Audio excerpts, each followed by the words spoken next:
Welcome to The Sky's the Limit with host Dee Brown, the president and CEO of the P3 Group, the nation's largest minority public-private partnership real estate developer. Here's Dee.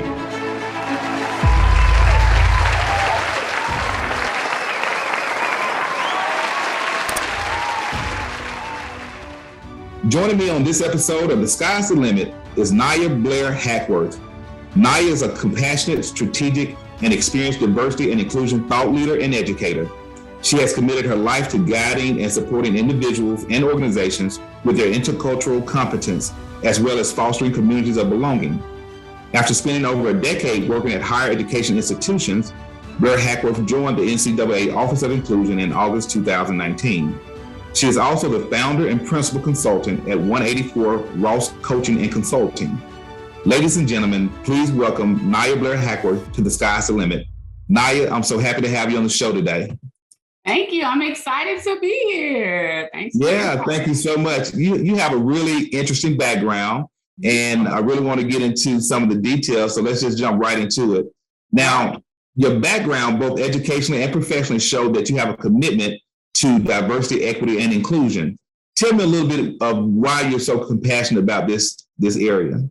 Yes, I started my commitment in diversity, equity, inclusion before it was like a cool thing. It really started, without going to a long story, with my undergraduate experience at the University of Central Arkansas, being a first-generation college student. Minority services, that was the office called at the time, really played an instrumental role in my development and my transition to college. And I became a student worker, and mentors who are part of that office. And I really got exposed to the work then. But even before then, in high school, I was passionate about doing Black History Month programs and different things like that. I really think there was a seed somewhere in my life planted early on, and it just continued to be watered. And once I realized that I could do this work as a career and really make a difference in this way, it really continued to fuel my drive. And I've grown a lot and still growing in the space, and just recognize the importance and need of having conversations, changing policies,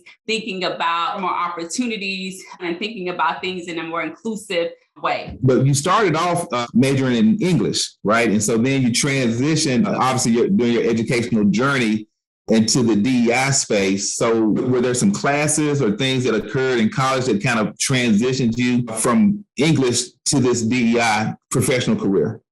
Again, working in minority services, I had, unfortunately, a few times in my college career, I had some negative experiences with discrimination and things, and trying to figure out where I belong and how I belong. And then I discovered also African-American studies. So I was an African-American studies minor, and just really learned more about my culture. Those things, coupled with thinking about what do I want to do that really brings me this excitement. And I was a part of mentorship programs that all had this diversity, equity, inclusion component to it. And it took a while, because when I went to graduate school at the University of Arkansas, I worked at the library and I worked at minority services and did a few other things. And everything kept drawing me back to diversity, equity, inclusion work. And so having a degree in higher education, I really wanted to be able to make a difference at that time for college students who looked like me, based off of some of the experiences I had. And again, the career kind of morphed and evolved the more I stayed in it.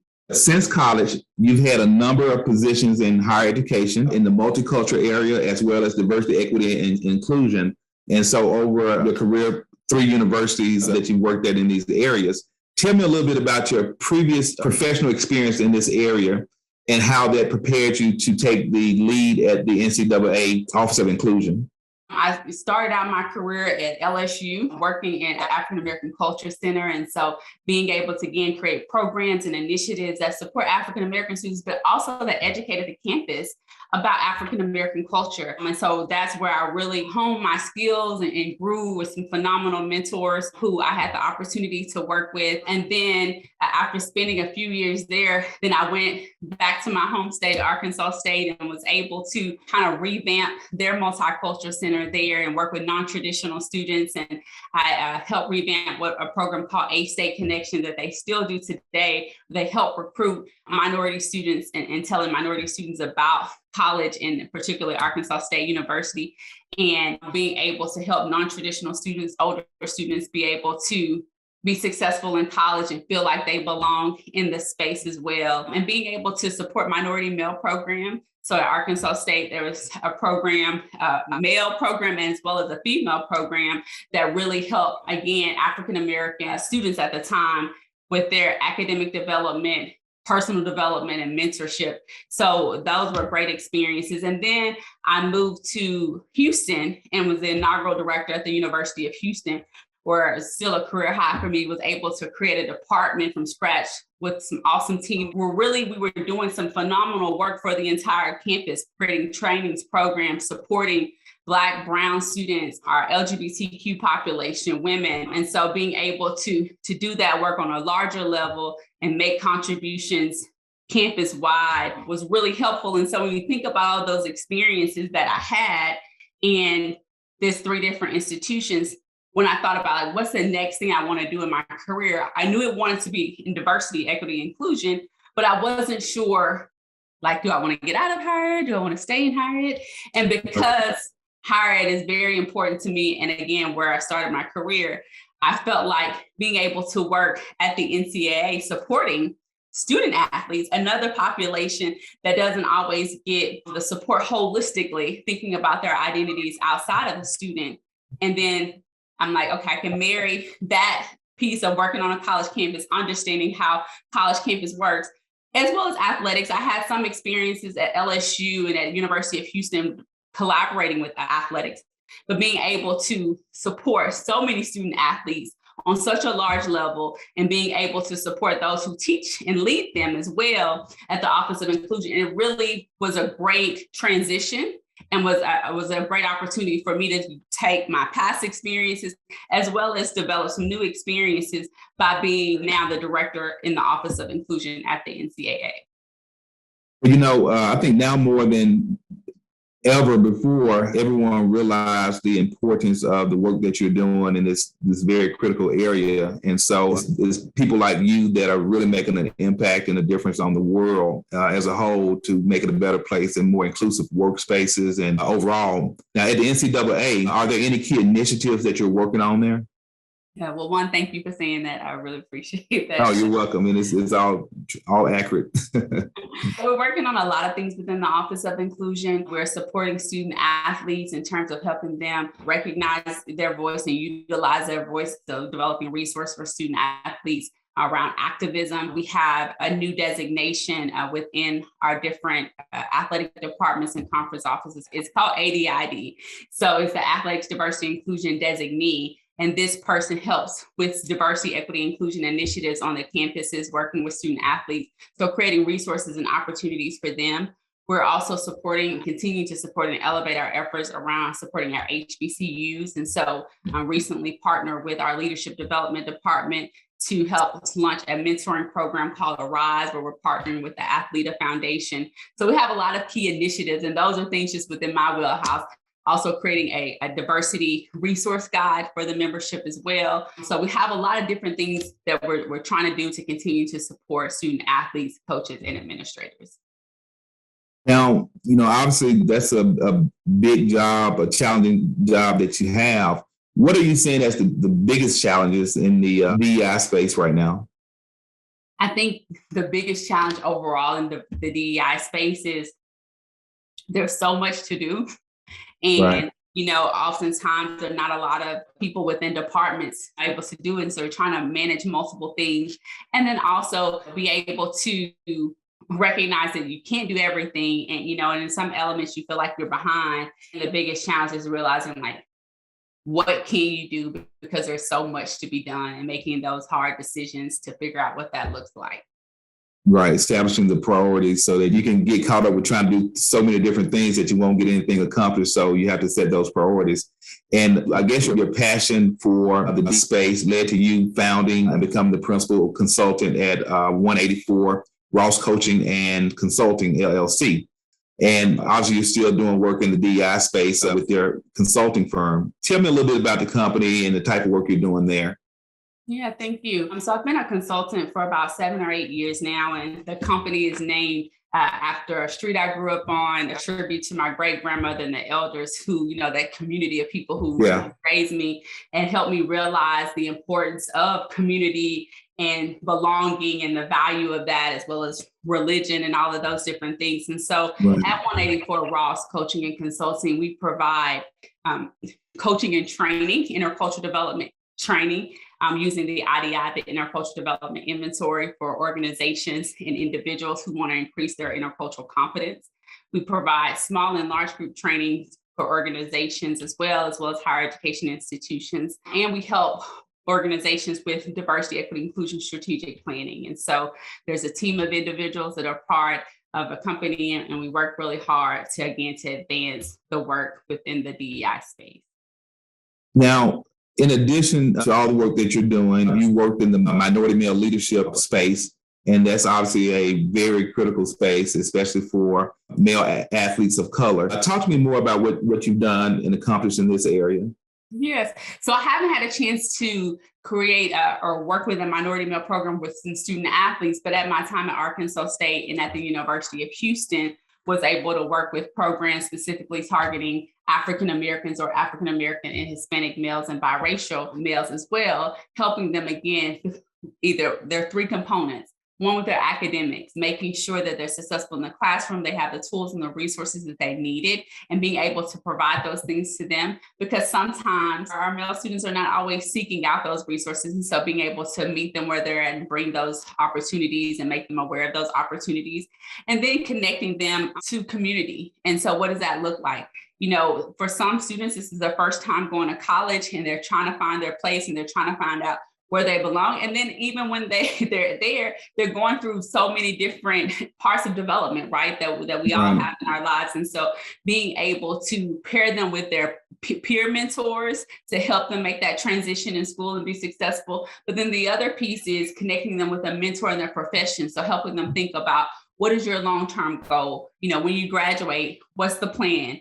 And who can help you even get to graduation? And so being able to have those different components a part of the minority male program, leadership program, really helps males who participate in the program be successful throughout their collegiate career. Yeah, and that's something that's highly needed, especially in communities of color, right? Just having mentorships and role models. Coming from a rural Mississippi Delta town where, we didn't have a lot of role models and people that, to look up to.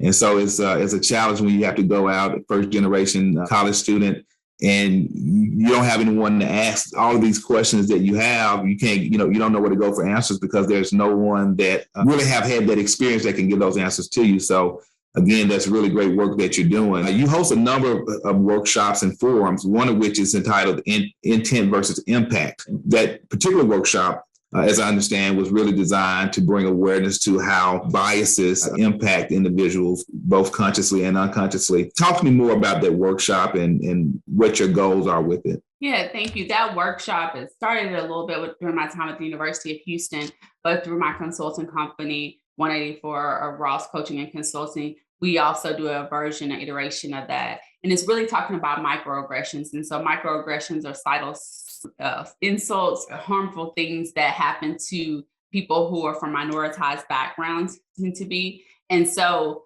the premises of the intent versus impact is that sometimes we can say or do things that we don't realize that are part of our unconscious or conscious biases that really have a negative impact on people, be it in the classroom or be it in the workspace. And so it helps us to think about, when we say things like, oh, your hair is so pretty, or you keep changing your hair up. Like, is that your summer hair?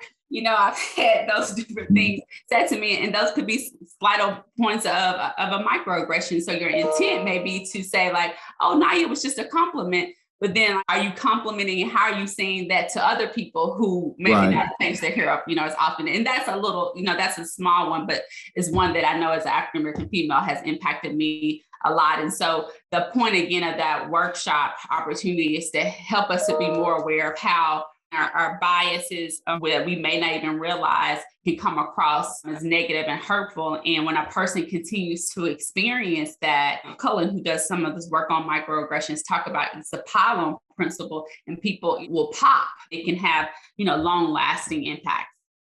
Right. some people don't want to have that conversation, right?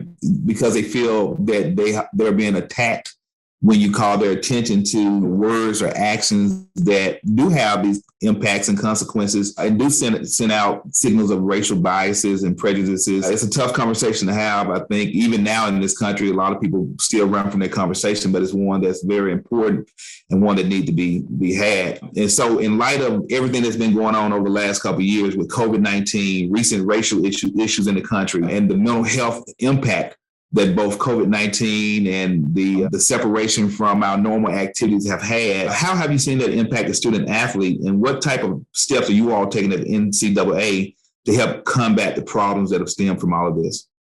Yeah, that's a great question. Thanks for asking. Again, with the murder of George Floyd and just the continuing racial issues that, you mentioned that happens in this country, it's one of being able to provide a platform for student athletes to talk about this in an open and real way. Because I think a lot of times, just in general as a society, we only see athletes as athletes and we forget that there are other dimensions of who they are. Right. And so, race impacts people in various ways. And so our office and the Office of Inclusion has provided virtual programs where we have student athletes come on and share their experiences. We're providing resources not only for student athletes, but those coaches and administrators who support student athletes so that they can help, better understand what their student athletes may be experiencing. And we've also worked with different entities to provide resources on brave conversations. So how to have these conversations, because people are a lot of time uncomfortable. They don't want to say the wrong thing. They avoid it. There's a lot of different things that go on. And so we provide some steps and resources about how they can do that in meaningful ways. And then when it comes to mental health, we work with our Sports Science Institute, who leads our mental health area. And we had a diverse student athlete mental health summit. And from there, we've got a lot of great data and working on next steps on how to be able to utilize that information, again, to share it with the NCAA membership to utilize to best support student athletes in their mental health as well as their racial identity. Well, one of the major topics that's up for discussion right now in the country is the possible appointment of a African-American female to the U.S. Supreme Court. Now, since 1789, there has been 115 justices appointed to the U.S. Supreme Court. 108 of those have been white men. I think this statistic highlights the importance of the work that you're doing in the area of diversity, equity, and inclusion. But I want to hear from you, from someone that has been so passionate about the D&I area and have basically dedicated your career to diversity, equity, and inclusion. What do you think the importance or the impact of having an African-American female appointed to the highest court of the land, what type of impact it would have on the country and the morale of African-American women and women of color? It's a wonderful opportunity. It's well overdue. I think that the more we can have diverse representation on the Supreme Court, the better it is for all of us. Black women have been always contributing and educated and deserving of opportunities such as the Supreme Court, like every other person. And in this case, I think by providing this opportunity, it shows us what we already know. That we deserve to have a place and that we're just as capable, and our contributions and our background and our experiences matter just like everyone else. So I hope that happens. It's unfortunate that, not everyone sees the value of that, but I think that, again, it's long overdue and hopefully it happens. No, that's a very important statement you made there at the end. Some people don't see the importance of having diversity. And I know within my organization, the guys that work here and the women that work here, when we all collaborate, the women always bring out points and the points of views that guys that sometimes just totally miss, like very, very valid and relevant, points that are very critical to our long-term success and sustainability. And so it's that diversity of thought and ideas that really make an organization robust and make an organization have longevity. It's really sad that everyone don't see that for what it is. And kind of pivoting back to the different forums and workshops that you've had, you hosted a forum called Leading with an Inclusive Mindset. And I, for one, believe that a person's mindset is cornerstone of their success. So as a man thinketh, so shall he become, right? And so talk to me about this particular forum and your goal and mission behind it. Yeah, when I got these questions, I'm like, look, they did their research. They found But leading with an inclusive mindset is really thinking about going beyond our first thought. Because sometimes our first thought, it's not that it's bad, but we're just thinking about things from our own perspective. And so thinking about things beyond your perspective and thinking about, various ways that other people might view or see a situation. So just like how you were talking about how the phenomenal women on your team bring these different diversity of, thought ideas. And so it's important to think about things. And when we think in an inclusive way, it's not negating our experiences and not negating how we see things, but it's an and it's also including other people's perspective and thought. We can have more of a reach and a more of an understanding when we're thinking about things in a way that just does not focus only on our way of seeing and doing things. And we're able to, I think, reach out and touch more people and make more meaningful differences and form a more sense of community when we're doing that. And so that workshop really talks about that and provides some different examples and ways to think about things in an inclusive mindset. And I think that, again, we would get so much further as a world and society if we didn't think about things in just one way or our way of thinking only. Right. Now, you've had a very successful career in this space. What advice would you give anyone that's considering a career in the diversity, equity, and inclusion space? It's not just a trend. It's not easy. You do have to have not only a level of passion for the work, but you have to do the work day in and day out. It's not about doing the work when you're at the job. It's about how are you living your principles and lives. And none of us are perfect, right? And I don't know everything about diversity, equity, inclusion, but I'm constantly educating myself. I'm constantly challenging myself. If someone wants to pursue a career in diversity, equity, inclusion, and say, get some education, be it, formal in terms of a degree, or now there are, different certificates that are available, get some experience working in that, be it volunteering, or if you're working in corporate, being a part of an employee engagement group. Those are different ways that you can kind of get your way into the space, but recognizing that's not always easy. And sometimes it's lonely because you're doing things and you're making people, think about things sometimes that they haven't thought about. And so, but it is rewarding because you're planting seeds. And that's how I look at the work. I'm planting a seed, and hopefully, the seeds that I plant will grow into beautiful gardens. And sometimes I get beautiful gardens, but it's my job to plant a seed there. And I feel blessed to be able to do it. And also the last thing I'll say is that doing this work, not only do you learn so much about others, but you learn so much about yourself. And when you're able to learn from others too, that helps diversify how you think and move in the world as well. I know within my organization, I have a big focus, obviously, as an African-American man or male, on diversity, equity, and inclusion. And what I found out about, really being passionate about that area is that it makes you a better person. Because you become really keenly aware of the impact that your decisions and your actions have on other people, on their families, on their well-being. And so I think it makes you a better person. So it's a very rewarding area to be focused on. And so I would kind of close out the show with one last question for you. You've dedicated your life to DEI, and you've had a great career doing so. But what's on the horizon for you? What do you see in the future for you? That's a good question. Well, one, let me give you kudos as a leader for really not only thinking about diversity and inclusion, but executing in your role, right? And I think that's how change happens. And you don't have to have a diversity office or a person to do that, right? It takes individual acts and it starts at the top. So thanks for, being one of those leaders who model the way. What's next for me? I'm currently working on my doctoral degree in organizational leadership. So I need to get done at that in the next few months or so. And then, my goal is to not only continue to grow my consulting company, but to serve as a vice president or a chief diversity officer. That may be in higher education, but that may also be in corporate America or a nonprofit. So I'm open because you just never know, how God blesses you in different ways. But I'm continue to be committed to diversity, equity, inclusion, and belonging work. And so whatever I do, I know that will have some type of a tie. That work will always have some type of tie with what I'm doing. Sounds good. Well, I know you'll be doing and continue to do great things. I really appreciate you being on my podcast. It was a great interview. And ladies and gentlemen, Niya Blair Hackworth, thank you for being on the show. Thank you for the opportunity. Things, in just one way or our way of thinking only. Right. Now, you've had a very successful career in this space. What advice would you give anyone that's considering a career in the diversity, equity, and inclusion space? Yeah, thank you.